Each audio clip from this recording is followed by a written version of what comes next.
For me, the movie was really about this family.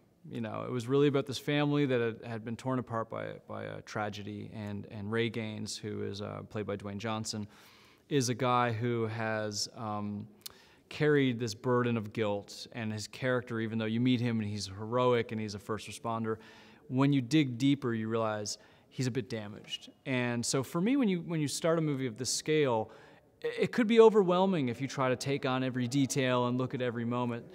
What you have to do is what I do is tie myself to the people, understand them, relate to them, get to know them, tell that story the best I can.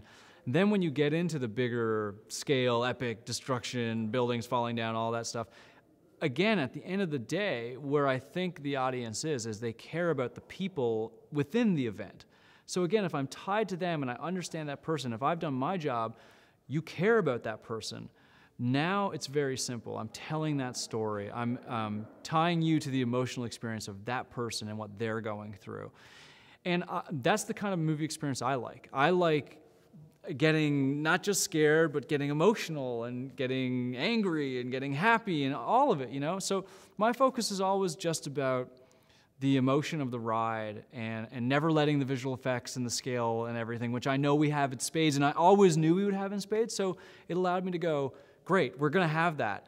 Let's focus on what you don't usually get out of these movies, which is heart and a great theme, a great story and great characters. So that's how you kind of simplify it and you take it on. And then, obviously as you go and go and go, you get bigger and bigger and bigger, and then you start getting into really insane details with how do you blow up the Hoover Dam and whatnot.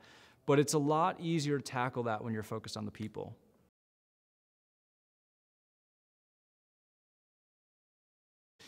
We shot 90 to 95% of the movie in Australia on the Gold Coast, and then we went to San Francisco for 1 week.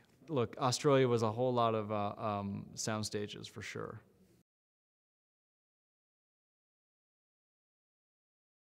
I was really lucky the fact that they had worked together before, so there was a familiarity there.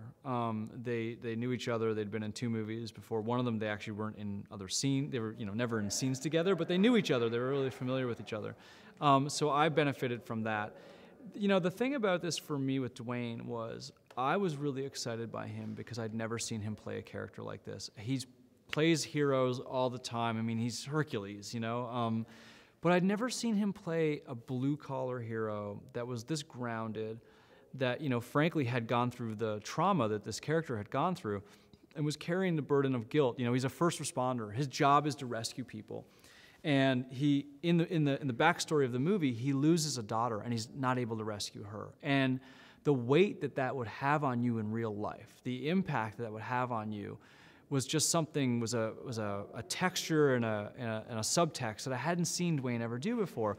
So the challenge was there from minute one on how to make Ray Gaines a real person, how to care about him. And what I loved about this experience with Dwayne was really digging deep and getting a really honest performance and getting a really, revealing exposure of a person. And it's great, and I think everyone responds to seeing someone who's basically built and has the life of a real-life superhero like Dwayne, but then also seeing them stripped down and revealing and relatable on a level that we all can understand, which is, we all go through hard things. We have to figure out a way to get through it.